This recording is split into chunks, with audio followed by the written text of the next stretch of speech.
Hey everybody, Tim Shaw here, and welcome to the Black Cat Lounge. Where else would you be wanting to hang out on a Wednesday night? Seriously, Western New York.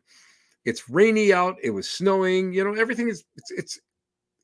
Although we did have sun, right? We all had sun today. I got a little bit of a suntan. I got a bit of a burn on the top of my head.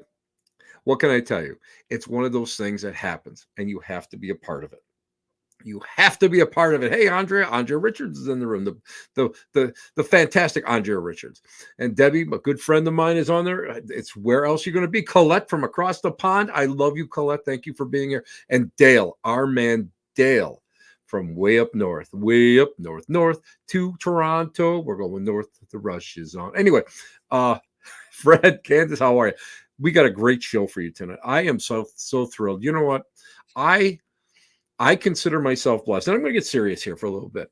I might have a little tear or something, but I'm going to get serious for a minute. Tonight's guest is probably one of the nicest guys that I've known for all the years that I've been doing this. And it was funny because you know how much I despise the Detroit airport. I hate the Detroit airport. It's just one of those things where it's like my nemesis. It's my krypton. It's my kryptonite. The Detroit airport. And this is where I met this gentleman. And I always remember we had an unbelievable conversation on the flight going up north. And I swear to God, people were like, we're going to crash because these two guys are talking way too much spiritualist stuff. See, and we're going to crash. It's like, and the two of us, it's not going to crash because we know where the hands are. We know the hands are taking us. Hey, Peg, how are you? Hey, Ron, how are you? Good to see you guys. Thank you for being here tonight. So without further ado, you know what? You can hear me. You heard me prattle on last night when I did the unboxing of that beautiful that Victorian hair locket, that beautiful piece. So let me just introduce you. A great friend, one of the greatest people I know. Just a good guy. You know him from I was going to say GH. So I'll just say I won't just use I won't throw the hey baby, have your secretary call my secretary, and we'll have lunch. I'm not going to use that guy. I'm not going to use the vernaculars. He was on Ghost Hunters International.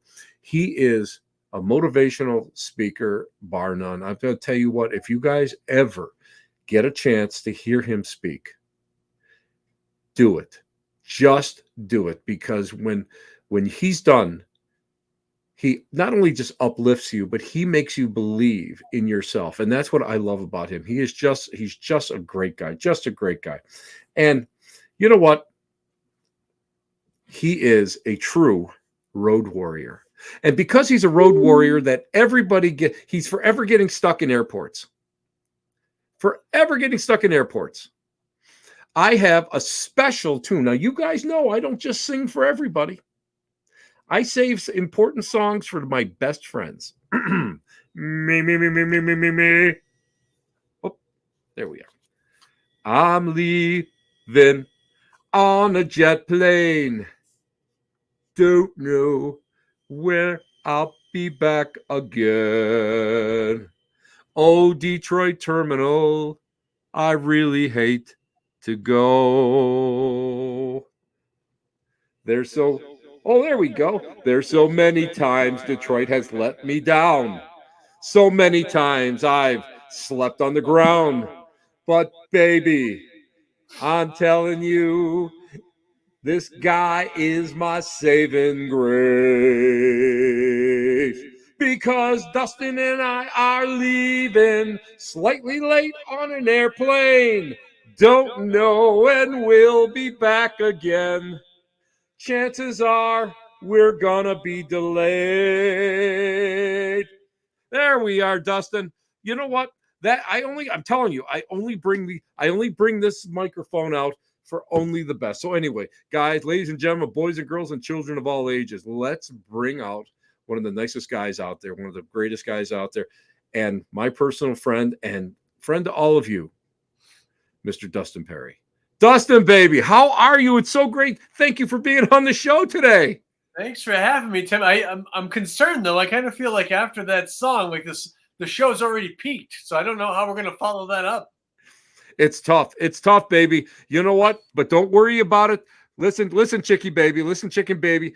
Whenever you're doing something, I'll be your opening act because my voice will go and just shrill people away. And then when you come out, they'll all get out of the bathroom and from the amusement snack bar and come back into the place. Well, So, I enjoyed it. I but appreciate it very much, sir. Thank you.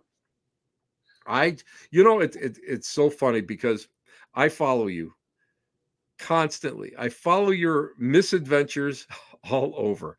I I sit there and I think to myself, how does he do it? Because you know me, you've seen me in action. I've seen you. Yeah, Yeah, I've seen you in action.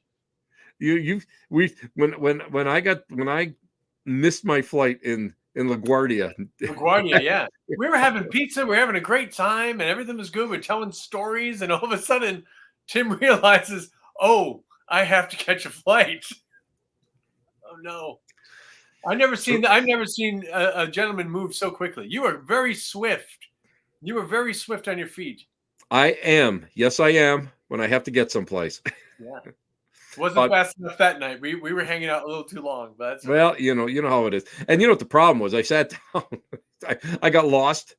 Yeah, And then I sat down and I had to get my brain back together and it was all over the place. So it's like, yeah, well, these things happen. that But happened. I always get it from that Katie, our friend Katie is always going, all I heard from Dustin going, we both work out and this guy's running. We can't keep up with I couldn't. You were gone. You're like the Flash.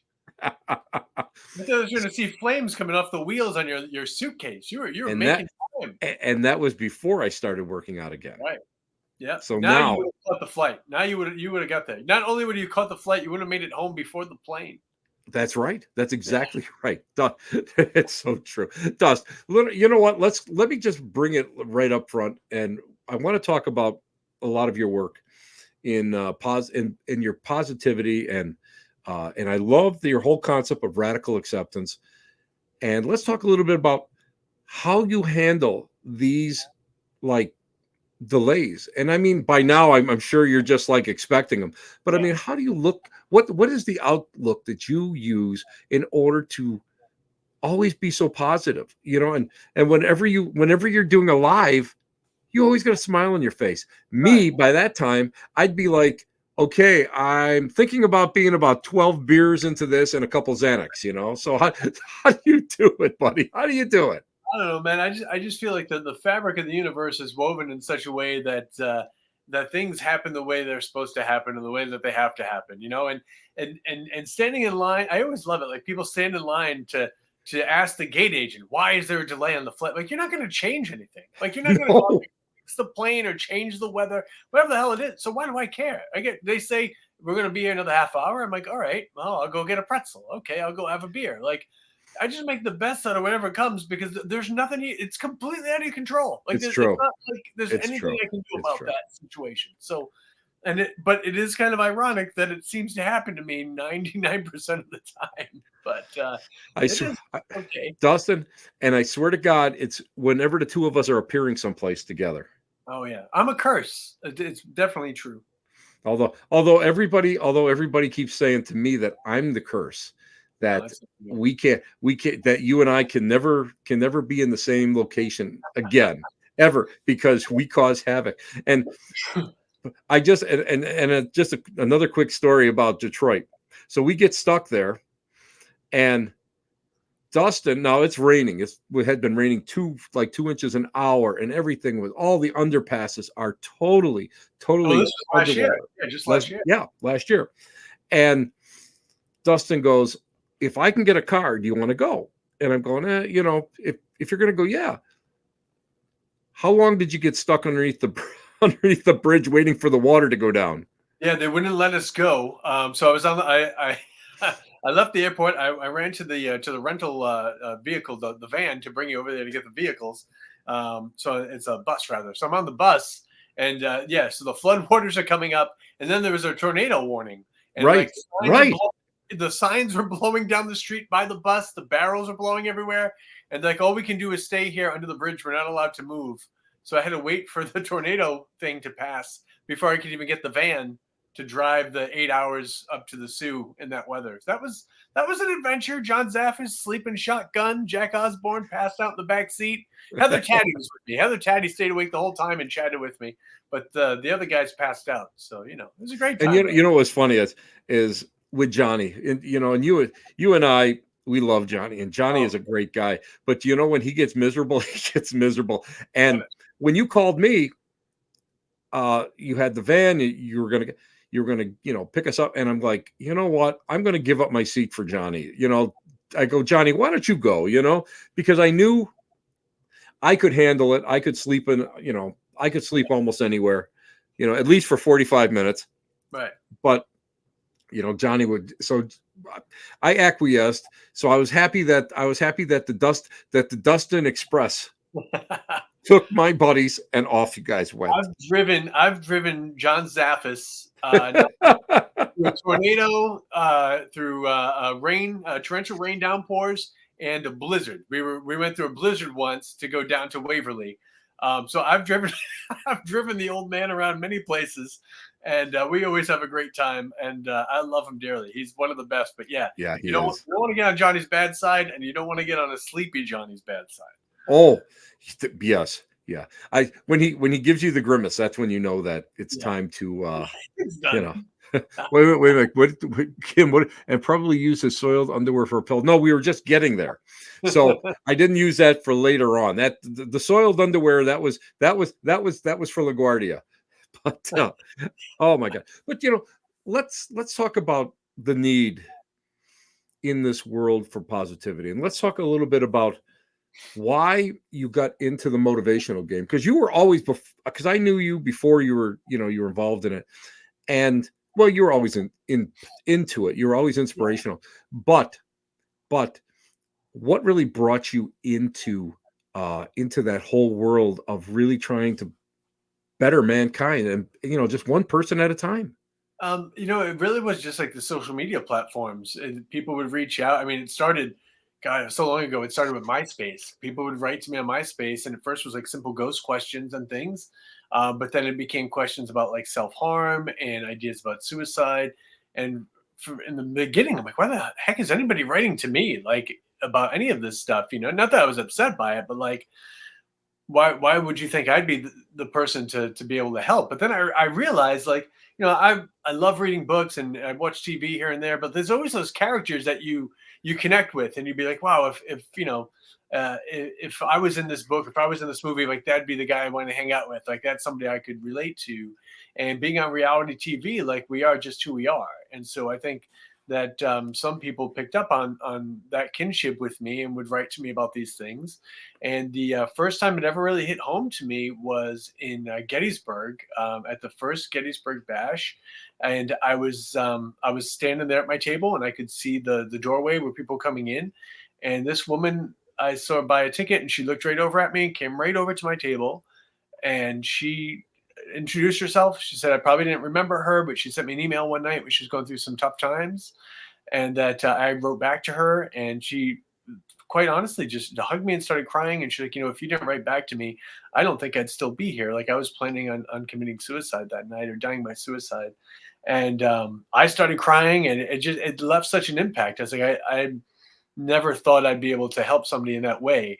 And more people continue to reach out to me. So I just started putting things out there. And I always tell people, like, I'm not a therapist. I'm not licensed to do those things, but I'm somebody who will listen, and I will try to get you in touch with the right people.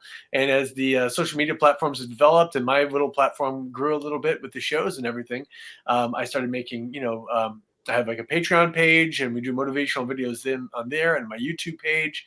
And I started doing motivational speaking and going out everywhere from middle schools to corporate America. And it's it's funny. It always reminds me of Fred Halliwell from A Christmas Carol. Yes. And he says to Scrooge, about Christmas, he's like, though it never put another scrap of paper in my pocket, and it'll never make me a rich man, I believe it does me good and will continue to do me good. And though I do get, me speaking here, although I do get paid to go out and do some of these events and these lectures, in comparison to what I get for the paranormal thing and the day job, it's probably like the least lucrative of all the jobs that I do, but it is by far the most fulfilling. And that's why I do it. Cause I just feel like, we always had the old tab shows and ghost hunters. It's like, oh, we're here to help. Like that was like the catchphrase. And I've always felt like I don't know if I can help spirits that have already passed over. Like that's not my thing. But I feel like we are all spirits going through a human experience, and while we are here, I can try to help us here. And this world is very difficult. Like it's very easy to feel like disconnected because, again, we're not from here. We don't stay here, and we're in this weird world where all of a sudden everything's very plastic, everything's very fake, everything's very loud. There's not a lot of time to be thoughtful and soulful and focus on our own spiritual development. And this isn't like trying to preach religion, just like our own spirituality, like your inner nature. We've become so distracted and dumbed down, and we're just kept in this state.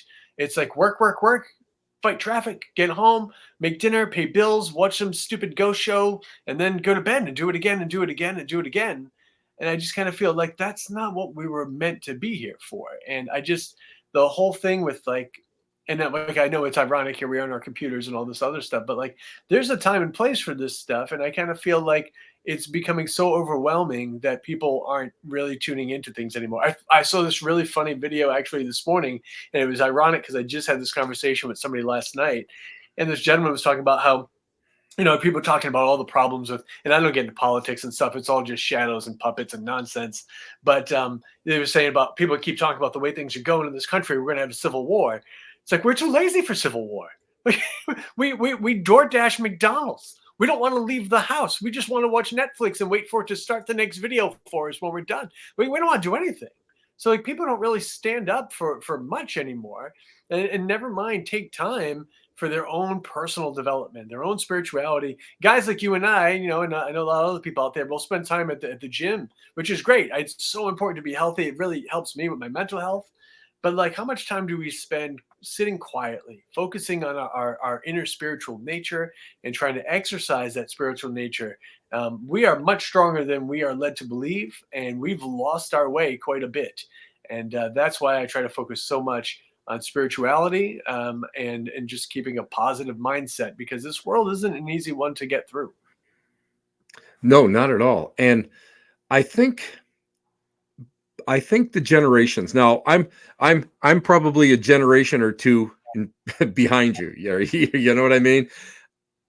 And we never had all of these conveniences. We never had, I used to walk to school 35 miles every day in a mountain of snow. The big thing is that people, we're a generation now that is pablum fed.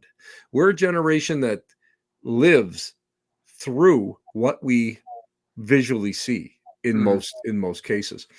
And I think the problem is that people just don't go out there, and they don't see past what's on TV. And you're right, people don't want to leave the house. People don't want to go anywhere. People, they want everything handed to them. And that, to me, that's a shame. And Dust, of course, I'm preaching to the choir with you. But people don't realize that your failures are more important than your successes. Yeah. People are forever afraid of failing or looking like an idiot. You know what, Dustin? How many times a day do you and I look like an idiot? Well, not you. You got great hair. You got great hair. You never look like an idiot. But but seriously, people don't want that. People are always ashamed. People are afraid. People are, and it's a society. And when I hear you speak and I look around and I can feel the energy of the crowd starting to peak, and people come out with these like determined smiles, like, yes, I'm changing. This is what I'm going to do. And I'm like, hallelujah. the man has, I feel like you've laid the hands on me, brother Dustin, and I am seeing the pearly gates for the first time. I'll tell you, Tim, like, it's never lost upon me how important those moments are and those interactions are. And I was just down at the Lone Star Paracon. Right. That Harry and Brad which yes, and everybody said that you did a phenomenal job. I just talked to Barry the other day, Oh, and great. he was so thrilled that you came, and he was just so happy. And he said you were just such a draw, and people just love to come and see you and talk to It you. was great. It was those guys, let me tell you, like first class event. I mean, the VIPs and everything. Like we had a bus transportation down to a nice little Mexican restaurant, and there was a mariachi band. We went on a river boat tour and went You walked the ghost touched tour, the the Alamo. Alamo. I Yeah, was so when I saw your hand on the yeah. Alamo. You know what? I'm very seldom am I jealous of anybody, but when I saw that, I went, "Son of a!" It was I am special. so jealous of Dustin. It was so very special, and I was very thankful to be a part of it. It was a great cause. Those guys put that together for the Special Olympics, and it was amazing. Really good people. We had great talent there, great vendors, and just a great crowd. And this one woman, her name was Connie, came to talk to me. She said, "Do you remember me?" And I had to be honest, I don't. I don't remember a lot of people. I'm really bad with names, especially ever since COVID brain. I'm just trying to fight through the ringing all day. But she said, I was talking in the hallway in Las Vegas, and right away I remembered. I had to do a speech there, and the convention, the promoter couldn't pay for the AV equipment, so I just had to freestyle it, and Yeah, I yeah, I had prepared a PowerPoint, and so I got done after an hour, not knowing what the hell I said, just feeling like spirit spoke through me because people were standing up and clapping, and I go into the hallway and this woman was there crying and just wanted to hug me. And like we just connected to that moment. So as soon as she mentioned the hallway in Vegas, I knew exactly who she was. And I was like, these are the moments that make it worthwhile for me. exactly, I will sit in every exactly. damn airport as long as I need to. I will sleep on the floor in Detroit. I will drive through the tornadoes and the storms, whatever it takes. I will be there to do it because if people are willing to come out to see any of us at these events, we owe them that much. And for me, on a personal level, when it comes to just trying to connect with people spiritually and help them through this very difficult human experience, Yes. I'm going to get to that occasion every damn time, man. So that's one thing that I always loved about the Kling brothers and you, and we all have that same mindset, where it's like it's more important to help and to be present with people than it is to go out there and do it for the money. And you know yourself, I don't have to mention anybody's names that are really big in, into the monetary Yeah. thing that goes on. And guess, and I'm the first one to admit that I'm very happy when somebody goes and pays somebody X amount of money, and then they come out to me and say, "Listen, can you do it for like dinner and a room?" Great, I'm there. You know what I mean? But it's the idea that that you're there, and you're shaking hands and kissing babies. And I think that's one of the most fulfilling things that we can do. And how many times that people will go and will try to go and talk to these celebrities, and it's an assembly line. Yeah. And I love to watch you because it's always great when like we're across from each other. Of course, I'm never at my table anyway. Dustin's Oh, always at the table. you wander He's around. just yeah, I wander. You're responsible. And but I love watching you because you take all the time in the world, you hug people and take all the photos and shake hands. Yeah. And it means so much. It does mean so much to people. And how can you put a price tag on that? How can you I, put a price tag on that? I appreciate that very much, man. It means a lot to me. It really does. Anybody that comes out to any of these events, watches any of the lectures, does any of the things, it really means a lot. I want to quickly say thank you to. I see Colleen mentioned some nice things about our Yes. time Texas recently. But I'll tell you I remember when I first started doing events. I was at Dragon Con, my first Dragon Con, Oh, and that that next that that's crazy. Oh, it was such a nut time. And I was kind of overwhelmed with all that was going on. And my table was next to Doug Jones, who is very famous for his roles in Hocus Pocus, Right, um, right. The Sound of Water, or The Shape of Water. And he's sitting next to me, and I was familiar with his work and everything. And I was talking to him, and I watched him with every single person that came to that table get up, go around the table, give them a big hug, put his hands on their face because that's his thing, like his miming, Right. and just no matter how many people were in line, didn't rush anybody by, spent the time to talk to him, to listen to him. And I'm like, this is the guy I want to try to mold myself after in this arena. This is kind of how I want to see, because again, we don't need to put other names up there for negative things, but you see them at some of the conventions too. Yes. Like you said, it's an assembly line, can barely be bothered to raise your head to even look at the person. Right. Sometimes they won't even talk to the person. Like you write your name down on a piece of paper to their handler, the handler slides it to them, they scribble it on the 8x10, and that's the arrangement.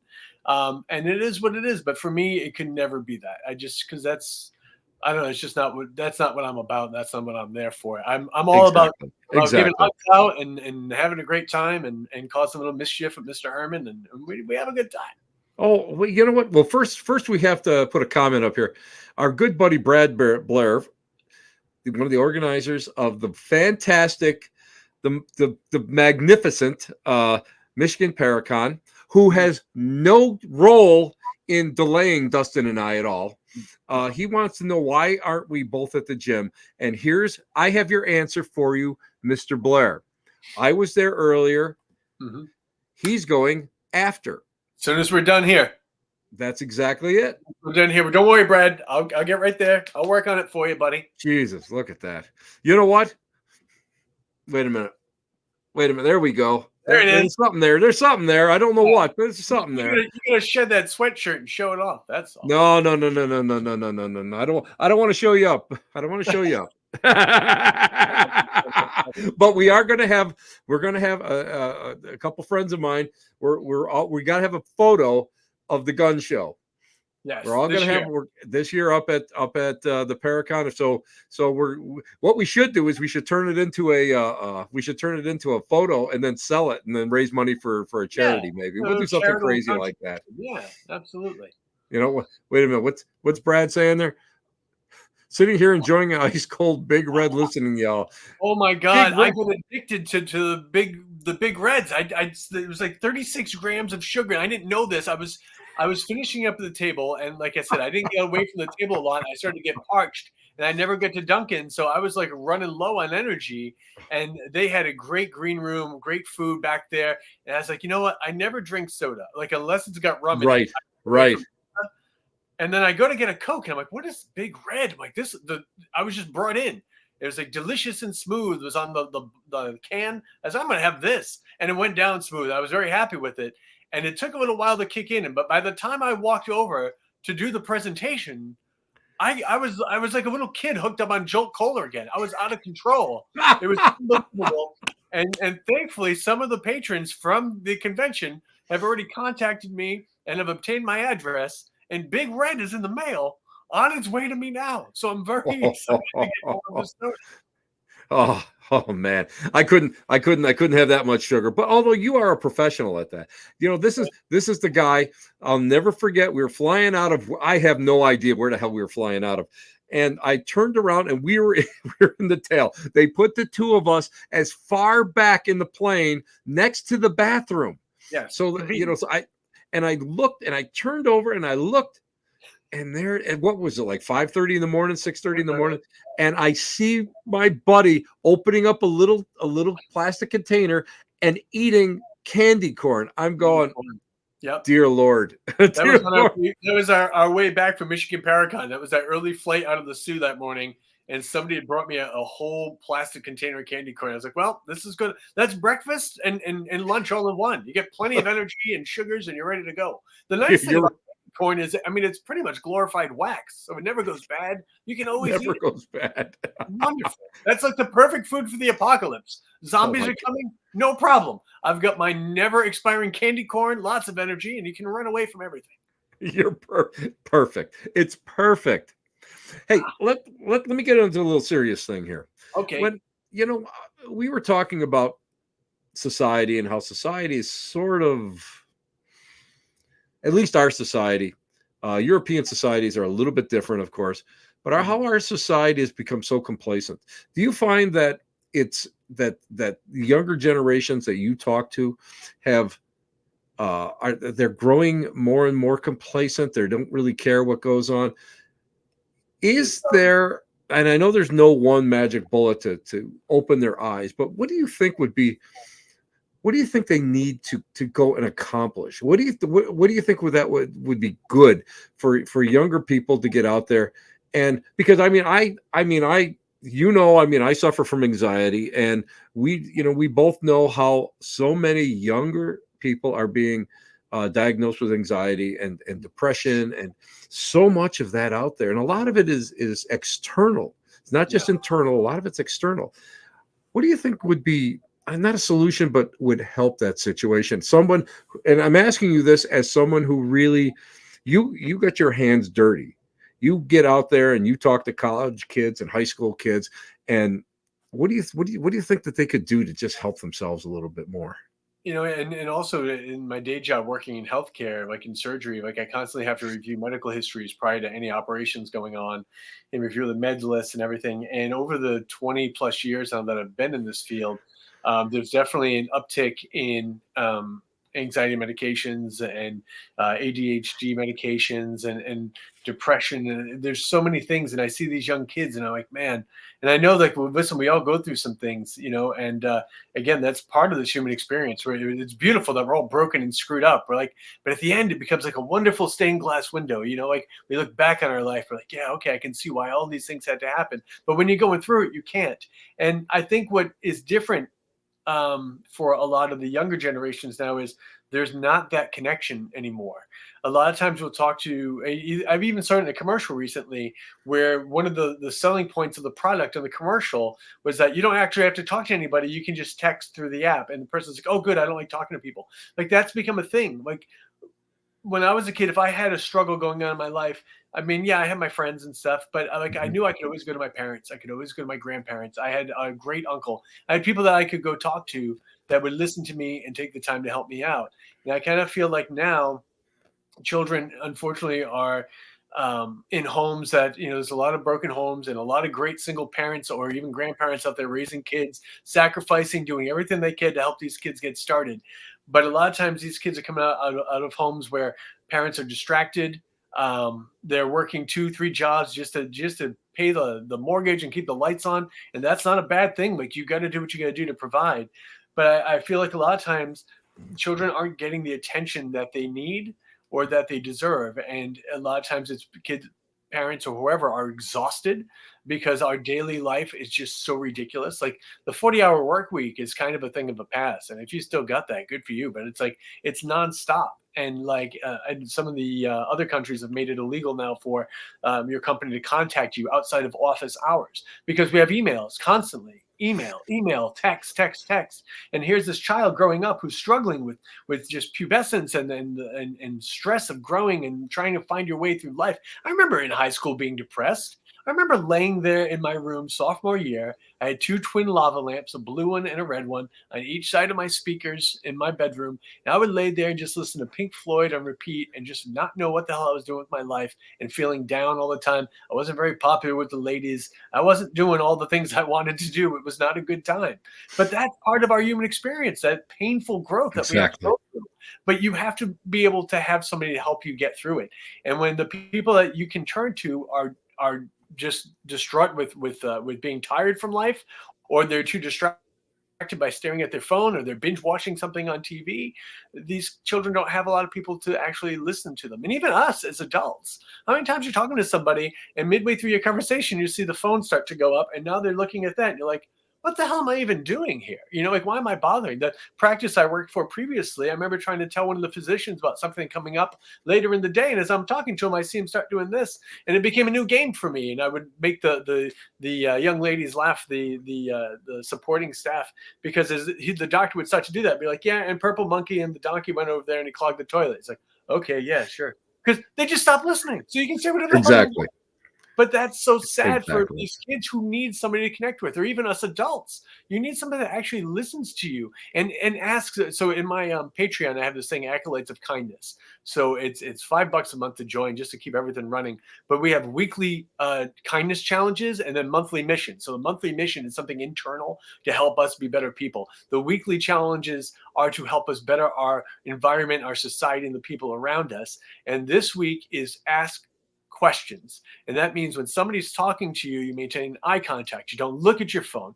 And then when they're done telling you their story, you don't give them a relatable story from your life. You don't try to one up your misery with some BS.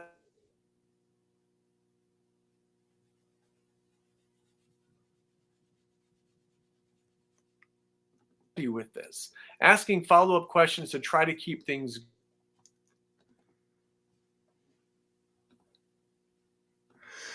We lost you there. We lost you there for a couple seconds, Dustin. No worries. That's all right. I stopped when I saw the camera go off. Well, you know how it is. I mean, it's just like, yeah, it's the magic of the machine. It's the magic of the universe coming down. It's again, you know what? We're internet connected into the same location. Yes. All hell will come. Of course, we're going to have delays. Of course. It's just the way it is. But I agree with you 100%. You know what? The only other thing, Tim, if I may, the only other thing I want to say is that yes, it's funny because in this field, when I first started many moons ago, you used to hear people say, "Oh, I'm a sensitive," and which is a great thing. I think we all have these abilities. Again, we don't spiritually develop them. We shut them down because we're too busy staring at the plastic and pressing the buttons all the time. So we don't use our spirituality the way we could, but we all have that ability. But the other thing is now people are like, "Oh, I'm an empath. Well, we're all supposed to be friggin' empathic. But the problem is we become so self-focused, we stop showing empathy to other people. And I think that's really the thing we need to change. We need to just not avoid uncomfortable situations. We need to focus upon our connection with each other, and we need to show empathy to each other instead of just trying to one-up them on misery. I agree 100%. 100%. And it sounds like I'm angry about these things. I'm not angry. I'm just very passionate. Wait a minute. What were you saying, Dust? Tim Shaw, you card. No. Our guest tonight is the fabulous Dustin Pari, man, myth, the legend, effervescent, iridescent, and he's just got great hair. I hate him for his hair. I'm going to be honest with you. Gray in hair though nowadays. I'm honestly embracing it. I think I'll look kind of like a sexy werewolf in a couple of years. So we just a little. When you start getting a little gray there, you're going to be starting to look like they're going to do the Lon Chaney. That's what you're going to look like. You're going to do the Lon Chaney. With that. Yeah, I could see you doing that. You know what? Let's switch gears here a little bit, and let's talk about. You are all over the place. Hold on, let me just bring this up for everybody. This is, without a doubt, the most ambitious scheduling I've ever seen in my life, and it's not over. He's still adding things. Yep. Look at this. Look at this, Dustin. Yes, sir. You know, I hate to tell you this, but we got a pool going to see how many times you're going to go. $1 a week, and we're going to see how many times you're going to get stuck someplace. But I'm sure it'll be a lot. And I'm adding one in December that I just contracted today to go back down to McIntyre Villa for a Christmas event. I'm working on Massachusetts area events. I was talking to Joanne today, Joanne from Ghost Brothers. I'm going to be doing a couple events together. So there's more coming to that. And then just last night we announced that I'm going to be on a national lecture tour for a company that's dual based in California and Canada. Right. We're doing this lecture tour, Ghosts, Do You Believe? And I can't. That is, you know what that is? That's kind of amazing. I'm so excited. Really sounds really interesting. I'm so excited. These guys have been great to work with. I'm honored that they chose me to be their focal point for this tour. I think there's like 30 dates or something. They just went up last night. Not all the theaters are on sale yet, but they're all listed. It's ghostdoyoubelieve.com. And I'll be updating my website this weekend with all these dates too. But I'm going to be doing a 45-minute presentation, which I've designed. And it's, I can't change the history of the paranormal, and I always think it's important to always harken back to history. So some of the stuff is going to be in there you've heard me talk about before. But we put together something that's going to be really magical, and I think it's going to be a very immersive experience for the audience. And you know me, it's never any fluff. There's no scare tactics. There's no BS. That's one thing I told them. I'm like, I don't fake evidence, and I don't tell BS stories. I'm not doing that because when I get off stage at the end of the tour, my reputation's to my reputation. So we're going to do that. There'll be a VIP like Q&A thing and everything. I'm so excited. And outside of, I believe, the first flight, we're driving the whole way, baby. So there'll be no delays. I will be everywhere. I think they learned, like, we can't do 30 dates in 6 weeks with this kid and actually make it to all of them. It's the way it works. It's the way of the universe, Dustin. It's the way of the universe. I'm listen, I'm getting a bonfire in the backyard and I'm dancing naked around there with a dead chicken. I will get you there from this area. Please do not burn your man bits. Listen, wouldn't be the first time, won't be the last time. Anyway, Dustin. Dustin. Poor Nancy, now, dear God. We you should know better than that. I just hope you put the ointment on yourself and don't make her do it. Well, man, hey, that's wifely duties, but we'll talk about that another time. Anyway, let's talk about your this is if anybody ever wants to know what it's like behind the curtain, when we get together, this is what we talk about. And it's just the way it is. But hey, we have to go and we have to pay homage. We got to pay homage to someone who is very close to you, who suffers probably more than you do. It's the one, the only, Mr. Herman. Mr. Herman.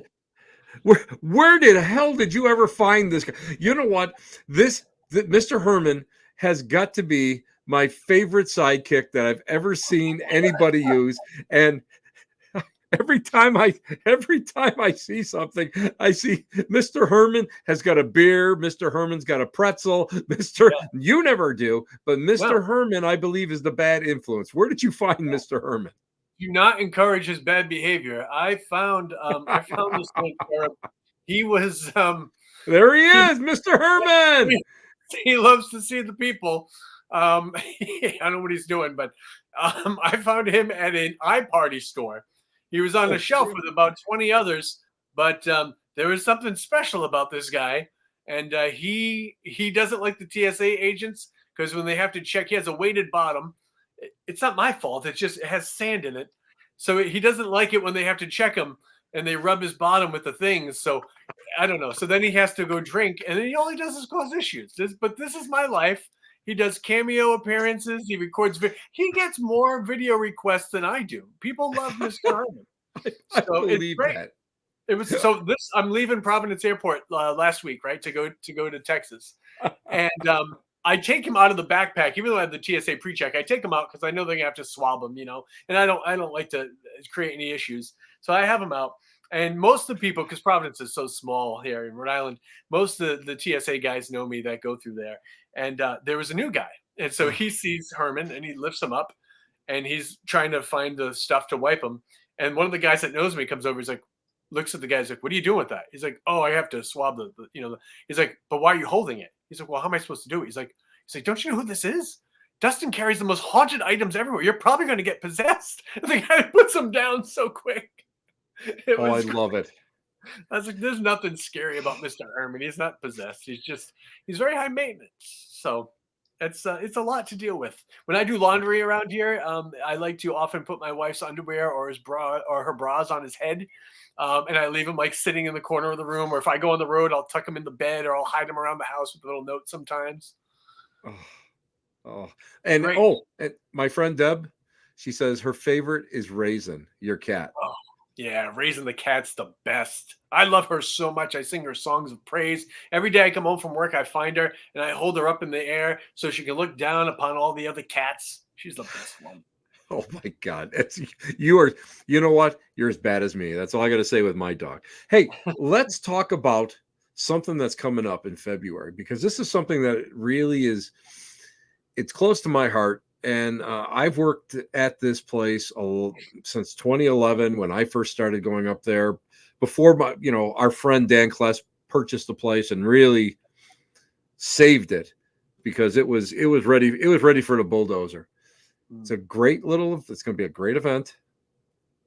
And let's go and let's just put it up there for everybody to see. And I have links to it on my Facebook page, Spirit Quest. It's the Hinsdale House.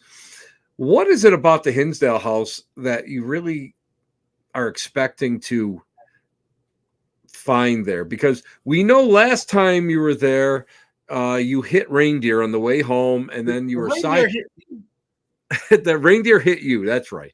The reindeer hit you, and I could just see that state trooper going, "A reindeer? Where is Yeah, this guy from?" But I really love uh, Christmas. I'm sorry. and he ended up, him and Cody the Baines ended up here in my hometown, and we saved them. So we took them to dinner so that they wouldn't collapse, because they were Great getting a chicken little cutlet. weak, Best chicken cutlet I ever had.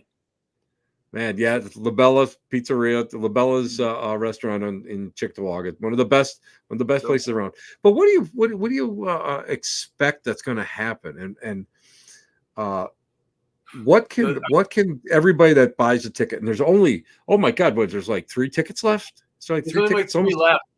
Yeah, Wow, Spirit Quest by design is only for 15 or less people, because I really want people to have a very intimate experience where we're really kind of one-on-one talking about our experiences, our beliefs, why we do these things.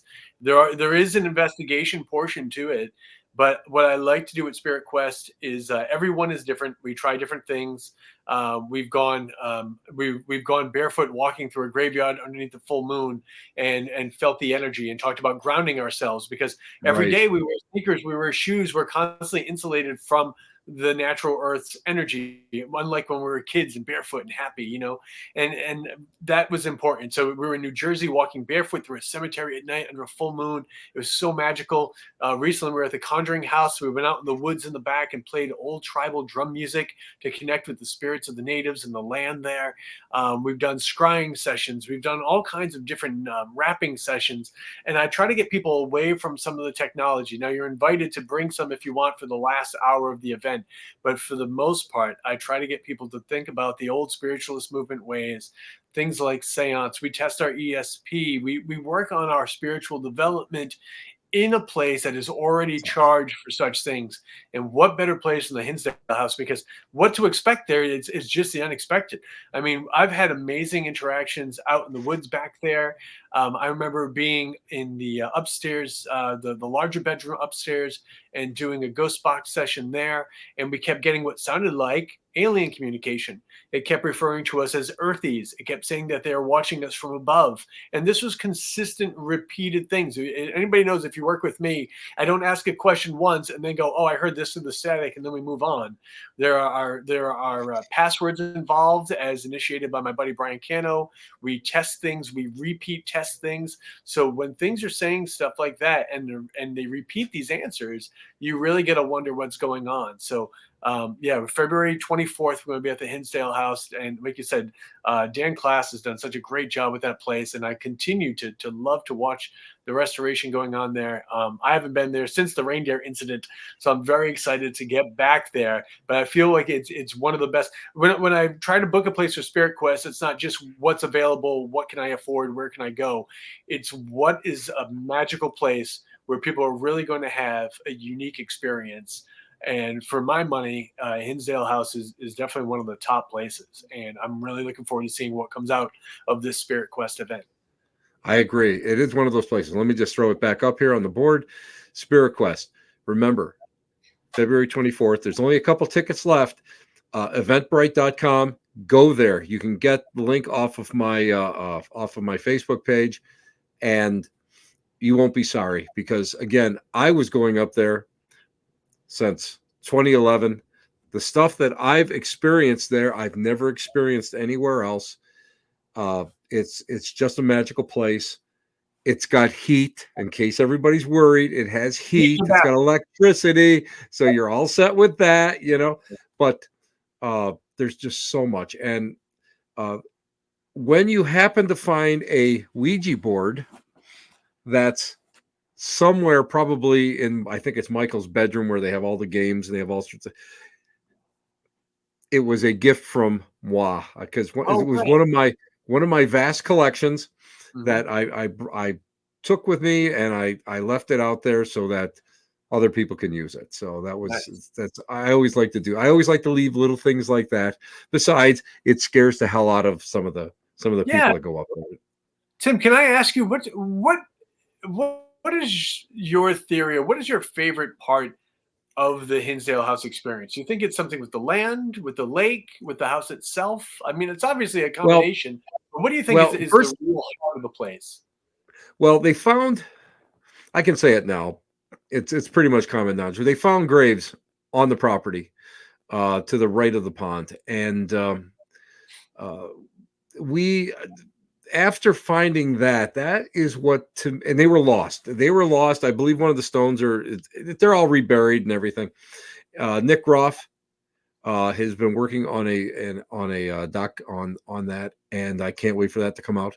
Hmm. But it's one of those things where for years there was no rhyme or reason, so we thought it was the land, because a lot of places are nasty. And as a dowser, we used to have dowsers go out there, and they actually found two negative ley lines that cross directly underneath the house. Directly underneath the house. And if you go there uh, in the living room, there's a couch, like a settee there, Mhm. but behind it, the paneling is all kind of scraped. That was where Flo Mishnik used to like to sit. And she used to always be ill and that sort of thing. And that used to be directly over the top of that, that where the two ley lines. But for years we couldn't figure that out. We could not. We attacked it from every angle. I went and I've interviewed Clara Miller, Clara Dandy at the time, who lived there. I've talked to witnesses, Paul Kenyon, and a whole bunch of other people. I've talked to people who have lived there after they had to flee from the house. I went and I pulled everything from St. Bonaventure archives of Father Alphonsus Trabolt, who went and did the deliverance, did the house exorcism. I mean, and we couldn't figure it out. The minute that we found out that there were some lost graves from from the family, it made perfect sense.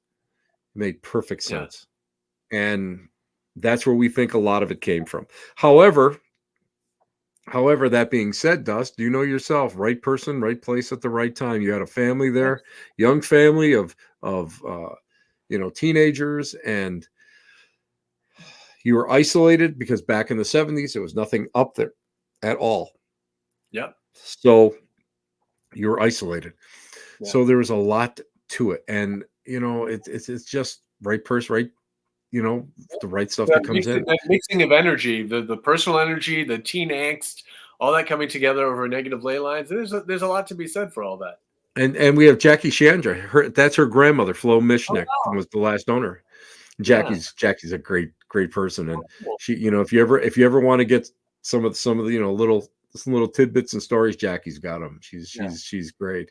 But yeah, so I mean, it's a lot to it, and you've done some dandy cases, especially that one that you and Cody did that you were sending me photos of when you guys Oh, were yeah. out on the field, and there is no rhyme or reason. There is no perfect. Nothing's perfect. Nothing's out there. Nothing goes by manual. Nothing goes by category. Right people, right place at the right time. And I know people that have lived in hell houses, sold the house, moved away. Other people have moved and nothing happened. Moved in, nothing happens. Nothing goes on. Hinsdale is the anomaly because of the fact that it's happened so many times to so many people, to renters, to former owners, to where they've just got to the point where they've either abandoned the house or it's gone back to the original mortgage holder or whatever. Yeah. So yeah, there's just so much up there. And when I think about locations, Dust, that's one of my all-time favorites. I haven't been up there in a couple of years, but I intend to be going up there this year. But it's still one of my all-time favorite places. So Sure. it's going to be fun. I will tell you a really quick story. Yeah. Turn off your REM pod when you're sleeping. I'm going to tell you that right now, because I went to sleep, and at 5 o'clock in the morning, the REM pod at the top that was on the table at the top of my head went off.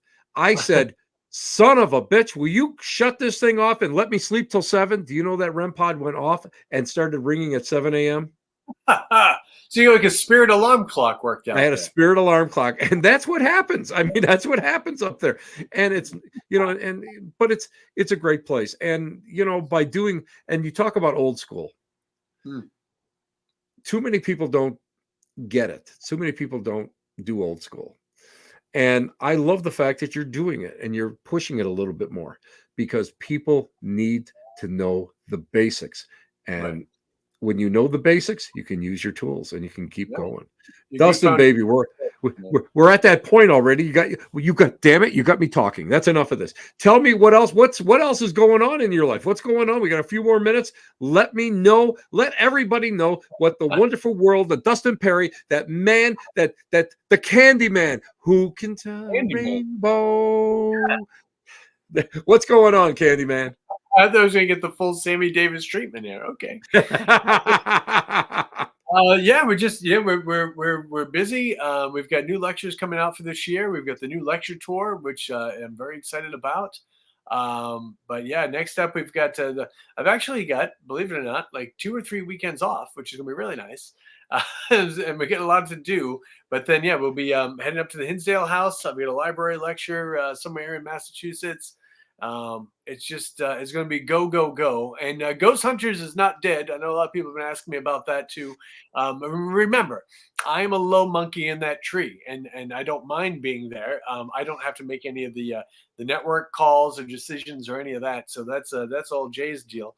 But him and Steve tell me that things are still going well. They're talking with some networks and things, so I'm not at liberty to give much more than that. But we are not dead in the water. They just wanted to make a change, and hopefully that change will be get rid of me. I think I'm still in everyone's good graces, so that'll be good. So I know Jay. I don't think Jay's a big fan of Mr. Herman or a lot of my my nonsense, but he tolerates it. But yeah, so we have the lecture tour coming up, and if you've never checked out, if you've never checked out any of my coloring books, there's if you go to my website dustinperry.com, you'll see there's a link for all my books, and I've written 5 books so far, and then I've made about 10 coloring books, which has become a new passion of mine. We've got one just on sharks because I love sharks, and then we get a bunch of weird ones called spooky pages, everything from voodoo dolls to creepy clowns, haunted houses, goblins, and then I've made a couple others. Focusing on mental health called Coloring is Mental.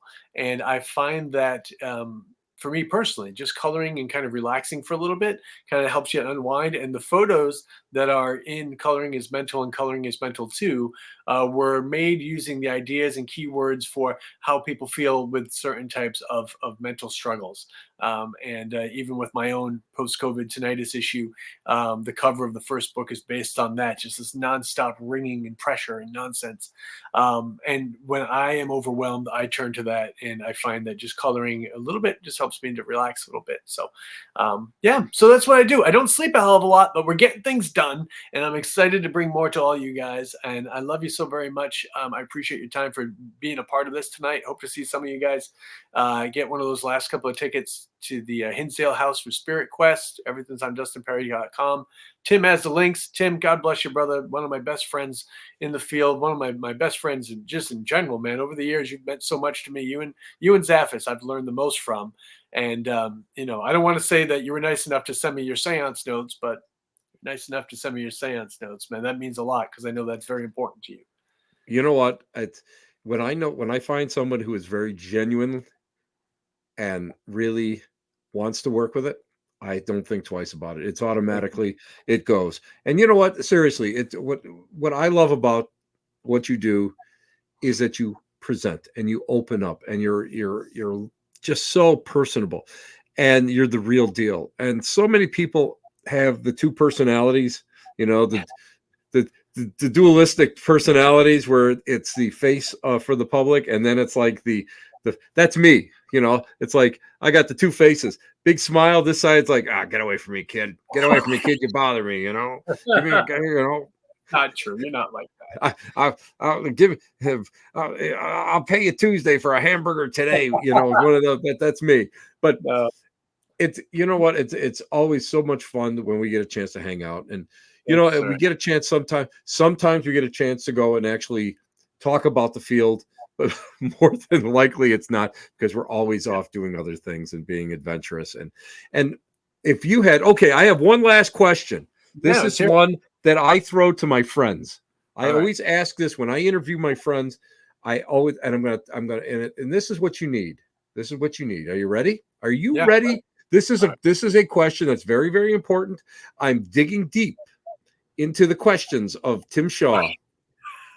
The question is, I'm going to do my Karnak impression. Yeah. The question is, when you pass from this earth, Yes. what epitaph would you like on your tombstone?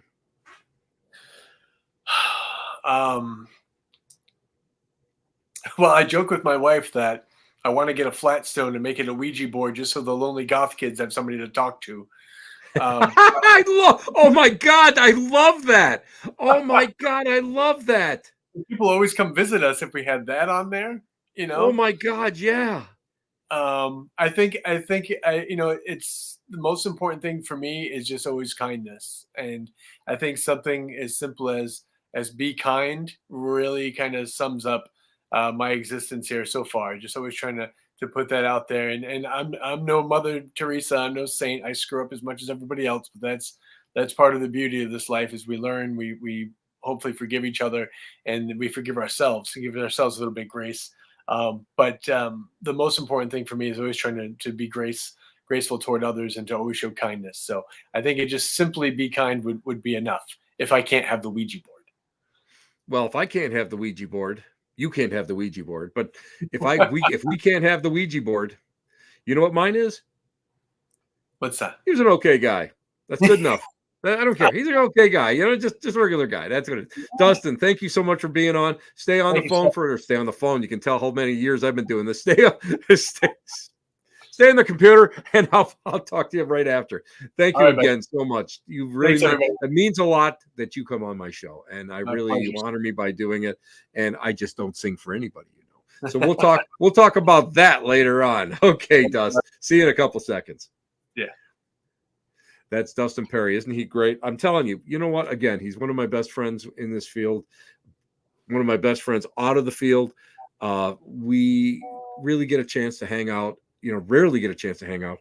And when we do, we always try to make the most of it. We're working most of the time at the cons and that, but we always try to make a few minutes just to hang out. And you know what? It means the world to me. It always meant the world to me to hang out with, and he's always been so kind. And what you see is what you get, really, he's one of the best. So anyway, guys, this is Tim Shaw, and you're listening to Black Cat Lounge, and we're going to just hang out for a little bit more and just go and say, well, the beer is stale, the pretzels are stale, and it's a wonderful night in the lounge. It's where the elite meet next to the dumpster transfer station. Ciao, babies. Take care. And you know what? Be kind to everyone. That's all you got to do. Smile, open a door. That's all you got to do. Say hi. Take care. Bye-bye.